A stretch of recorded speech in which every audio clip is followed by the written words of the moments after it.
Hello, I'm Joe Algazzini. Welcome to Collector's Corner.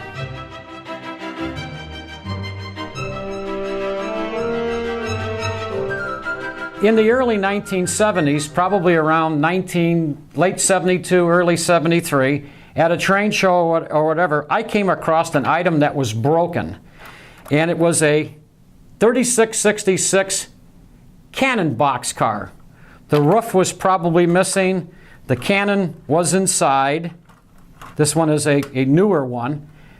And I said to myself, what is this? This isn't Lionel.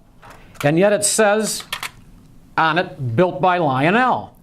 It confused me. I never saw this item in a consumer catalog. I had no idea what it was. Sometime thereafter is when I probably obtained the Ladd book. And in the Ladd book it makes mention of the number, but not too much information. And as the years would go by, I wanted to know what this was. Why isn't this item in a catalog? And eventually, I was able to obtain some Sears Christmas catalogs from 1964, and lo and behold, it's in the catalog. And I began to understand that, wow, besides the items in the Lionel consumer catalog, Lionel made trains for other companies. And what's sort of neat is that this 3666 Cannon boxcar is similar in a way to a car from 1961 that I knew about when I was a young boy and wanted one and eventually got one, which is the Minuteman missile car. But in this particular case, it fires a missile rather than shells.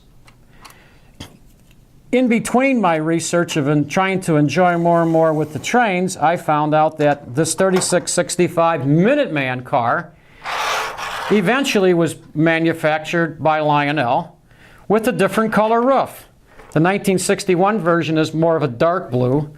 Then it goes to sort of a real, it's got a lot of green in it. And then you got this different real light blue, which is significant of your 3666. The 3666 must have this shade of blue, not really this shade. The shade is different, and it's with a different type of car. This car is featured in 1964 Sears Set 9820. Today, 2013, this is a well-known car. Back in 1971, 72, 73, that wasn't the situation. The roofs have been reproduced for all three cars. They were done in the late 1980s by Parts for Collectors, which in this particular case, they started manufacturing under Chicago Line Toy Company. Parts for Collectors became Chicago Line Toys. And they reproduced the roofs. Reproduced the roofs from all of them. The key thing with them is the Lionel items have the part number inside, not the top of the plastic, underneath the plastic roof. The part numbers are in there. When these were reproduced to be able to protect the hobby, they didn't do that. They also produced the shells, and the shells are very difficult to tell. You really got to have an original. I did a book with the help of Roger Karpek in 2000 for TCA. This is the book we did right here, Post-War Lionel Reproduction Handbook Guide. And I give information in here. In reality, the newer shells are newer and the older shells are older, but 20 years later, the newer shells are older too. If you were buying these here back in 1989, 1990, 1991, they were $2.50. So you buy reproductions for $2.50, so what? But if someone takes it out of the package and tries to sell you these as originals for $100, would you buy it for $100 as easily as you did for $2.50? I don't believe you would. And I believe when you get to the point where you spend a high enough amount of money, whatever's important to the individual, know who you're buying from.